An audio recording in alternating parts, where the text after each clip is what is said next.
Captain. Hey, Shalom Israel, Most High in Christ bless. It's your brother Captain Matt here with another 15 minutes with the captains. Today's topic is called "It Was My Fault the Whole Time." A lot of times we do things, our actions, and the effects of our actions cause BS to happen to us. And we wonder, damn, why did this happen? Damn, how did I end up in this situation? And we like to point the finger and blame everybody but ourselves. This is one of them classes where you got to self-examine and realize that some of the stuff that we have done in our lifetime, it was our fault. It was our decisions that made it. Let's start off with 2 Corinthians chapter 13, verse 5. We got to understand that these things that happen in our life, some of it is our fault. 2 Corinthians chapter 13 and verse 5. Examine yourselves, whether ye be in the faith. So we have to examine ourselves whether or not we are in the faith. When it says to examine yourselves, really, really, really, with a good conscience, look inside yourself and see, damn, could I have avoided this? Or damn, is there something in me that caused this? Read on. Prove your own selves. Know ye not your own selves? We have to know ourselves, and most of us do. We just scared to admit that the person that we are on the inside is a little jacked up. We got to understand ourselves. We all know ourselves. We know what we battle. We know what decisions that we made to lead us into certain positions. We have to examine ourselves. We have to know ourselves. Read. Know ye not your own selves, how that Jesus Christ is in you, except ye be reprobates? The word reprobate means void of judgment. The only way that you could look at yourself and not take stock of who you really are and what your actions really have caused is if you're a reprobate. That's the only way. So pray that you don't have that spirit on you. Go to Psalms chapter 4, verse 4. Pray that that spirit of being a reprobate is not on you, because we always have to self-examine. That's really the only way that you're going to grow and learn what to do and what not to do in this truth. Psalms chapter 4, verse 4. The book of Psalms chapter 4, verse 4. Stand in awe and sin not. Commune with your own heart upon your bed, and be still. Selah. It says, stand in awe and sin not. Wonder, think, reflect, sin not. Commune with your own heart upon your bed. What? Think about your actions. I know sometimes as men, we like to replay things after the day is over. When we either on our drive home or you're sitting at home and it's your time to decompress, you kind of play back the events of today. Do that on a daily basis. Make sure that you walk in righteous in this walk. Go to Acts chapter 24. Acts chapter 24, and we're going to read verse 16. The book of Acts chapter 24, verse 16. And herein do I exercise myself to have always a conscience void of offense toward God and toward men. We always have to exercise ourselves to have a conscience void of offense, meaning we know we didn't do anything to offend the little ones. We know that we didn't do anything to cause another brother or sister to stumble. These are things that we have to look at back, or as leaders especially, and reflect and see, damn, was I walking righteous? Was I walking uprightly? Did I handle this situation correctly? Could this situation been handled differently? We have to look at these things because the actions that follow, guess what, is on us. So sometimes we have to look at ourselves and say, damn, it was my fault the whole time. Go to 1 Corinthians chapter 15, verse 8. 1 Corinthians chapter 15, verse 8. Mm-hmm. And last of all, he was seen of me also, as of one born out of due time. So Christ was seen of Paul as one born of due time. Why? Because Paul was persecuting the church. When the disciples was out teaching, Paul was still in school. Paul was still learning, becoming a doctor of the law. And then afterwards, he converted, did an entire transformation, and became a follower of Christ. Read on. For I am the least of the apostles, that am not meet to be called an apostle, because I persecuted the church of God. That's Paul communing with his own heart. That's Paul examining himself, saying, damn, you know what? I really don't deserve to be in this position. But because Christ gave me grace, because I know the messed up stuff that I done did. So because he gave me grace, I'm going to appreciate this opportunity. Read on. But by the grace of God, I am what I am. Hey, it is what it is. That's what Paul is saying. It is what it is. I am what I am. I was a persecutor of the church, and now I'm a disciple. Now I'm one of the apostles.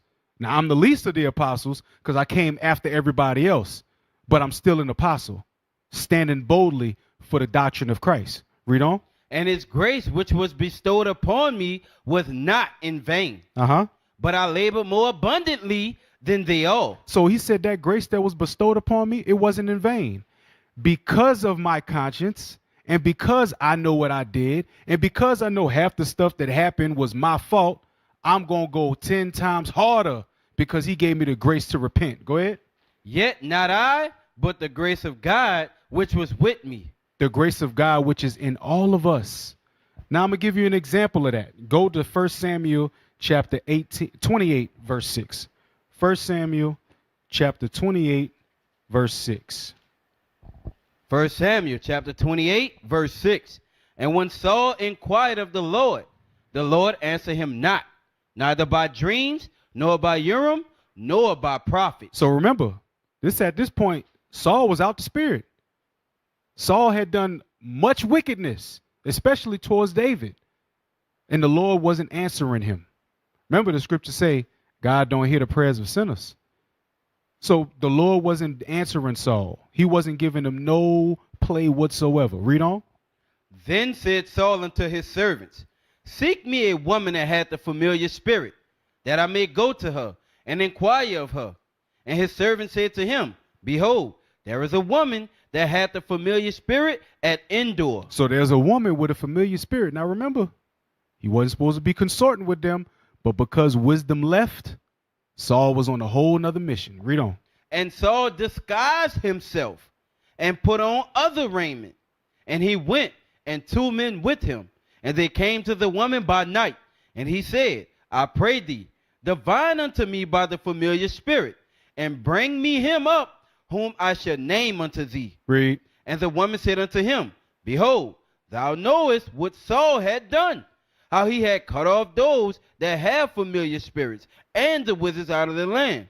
Wherefore, then layest thou a snare for my life, to cause me to die. She was like, look, you heard what Saul did. She didn't know it was Saul at the time. You know what Saul did. Saul, he told all of the familiar spirits and the wizards to get the hell out the land. Now you trying to set me up or what? Read on. And Saul swore to her by the Lord, saying, how you swear by the Lord on some sin? That's how you know this dude was not examining himself. Read on. as the Lord liveth, there should no punishment happen to thee for this thing. Then said the woman, whom shall I bring up unto thee? And he said, bring me up Samuel. And when the woman saw Samuel, she cried with a loud voice. And the woman spake to Saul, saying, why hast thou deceived me? For thou art Saul. And the king said unto her, be not afraid, for what sawest thou? And the woman said unto Saul, I saw gods ascending out of the earth. So watch this. We're going to jump to verse 15. So she recognized it was Saul. She saw visions of gods entering the earth. Go ahead. First Samuel chapter 28, verse 15. And Samuel said to Saul, why hast thou disquieted me to bring me up? And Saul answered, I am sore distressed, for the Philistines make war against me, and God is departed from me, and answereth me no more, neither by the prophets, nor by dreams. Therefore I have called thee, that thou mayest make known unto me what I should do. Look, the decisions that I made then put me in a position to where now I need counsel. I didn't ask you for counsel before, but man, I need some counsel now. So much so I got to bring you up from the dead in order to get your counsel, Samuel. Please help me. The Lord is not dealing with me right now. Read on. Then said Samuel, wherefore then dost thou ask of me, seeing the Lord is departed from thee, and is become thine enemy? What you asking me for? God departed from you. It's your fault. You did this. I told you to destroy Amalek. The word of the Lord said destroy Amalek, and you didn't. That was your fault. Damn, it was your fault the whole time. Why the Lord ain't answering you? It's your fault. Let's go on over to another one. 2 Samuel chapter 12, verse 15. 2 Samuel chapter 12, verse 15. And Nathan departed unto his house, and the Lord struck the child that Uriah's wife bare unto David, and it was very sick. Remember, David made a decision to sleep with another man's wife and kill that man. The woman got pregnant. The child got sick. Read on. David therefore besought God for the child. And David fasted and went in and lay all night upon the earth. And the elders of his house arose and went to him to raise him up from the earth, but he would not. Neither did he eat bread with them. So he didn't eat bread. He was mourning already. He knew what was going to happen. Read. And it came to pass on the 7th day that the child died. And the servants of David feared to tell him that the child was dead. For they said, Behold, while the child was yet alive, we spake unto him, and he would not hearken unto our voice. How will he then vex himself if we tell him that the child is dead? Like, man, he wasn't answering us when the child was sick. How the hell are we going to tell him that the child is dead? Read on. But when David saw that his servants whispered, David perceived that the child was dead. Therefore, David said unto his servants, Is the child dead? And they said, He is dead. Then David arose from the earth and washed and anointed himself and changed his apparel and came into the house of the Lord and worshiped. Then he came to his own house, and when he required, they set bread before him, and he did eat. Then said his servants unto him, What thing is this that thou hast done? Thou didst fast and weep for the child while it was alive. But when the child was dead, thou didst rise and eat bread. Read on. And he said, While the child was yet alive, I fasted and wept. For I said, Who can tell whether God will be gracious to me, that the child may live? He already knew it was in the hand of the Lord because of his decision. He knew this was my fault. I committed adultery and had this man killed. And now the woman is pregnant and the child got to suffer for it. I know that this was my fault.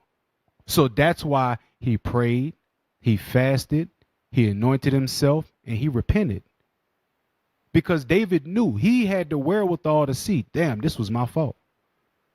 A lot of this stuff can be avoided by doing this. Go to Proverbs 12:15. A lot of this stuff can be avoided if we just apply the scriptures. That's why the bishops always say, study, pray, apply. Proverbs chapter 12, verse 15. The way of a fool is right in his own eyes. The scriptures say that you're a fool whenever you think you're right in your own eyes. When you're not examining yourself, the scriptures call you a fool. When you think that everything that you do is right and nothing that you do is wrong, you're actually a fool. Read on. But he that hearkeneth unto counsel is wise. But you that hearken to counsel, that person is wise. You got to understand that a lot of these things can be avoided. A lot of these faults and mistakes can be avoided if we just seek counsel. Go to Proverbs 15:22. Proverbs chapter 15, verse 22. Without counsel, purposes are disappointed, but in the multitude of counselors, they are established. Your purposes will be established if it's established by counsel. Without counsel, your purposes are disappointed. He wanted the woman Bathsheba. That purpose was disappointed because he did something that was sin and it was outside of counsel. Had he gotten counsel from his wise men would have said, man, that's somebody's wife. Leave that woman alone. But it was the will of the Lord that it had to happen. Look at Saul. Had Saul got given counsel, he'd be like, look, man, you went against the counsel of Samuel to kill Amalek. You saved one of them alive, and now forever we got to deal with these folks. If you just took counsel, a lot of those things that could have been your fault could be avoided if you just seek counsel. Proverbs 19:21. Proverbs chapter 19, verse 21. There are many devices in a man's heart. Nevertheless, the counsel of the Lord, that shall stand. There's many devices in a man's mind. Your heart is your mind, according to Mark 7:21. Many devices. We could conjure up a lot of stuff in our own mind. But the counsel of the Lord, that is going to stand. That is how you reduce your faults. That is how you examine yourself. Because what are you examining yourself against? The scriptures. That's how you self-examine. You meditating in the scriptures. Damn, am I guilty of this? Am I guilty of that? Did I apply this? Did I apply that? Let me go get counsel to see if I can be better. Let me go get counsel to see if I can minimize the faults in my life. We're going to have them. We're going to have faults. But guess what? You get counsel before those faults become big. So this has been 15 Minutes with the Captains. I'm Captain Matthew, IUIC New Orleans. With that, we say shalom. What is a nation?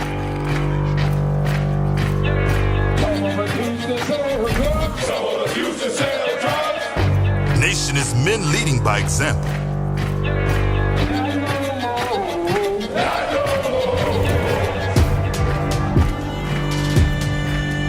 Nation is family.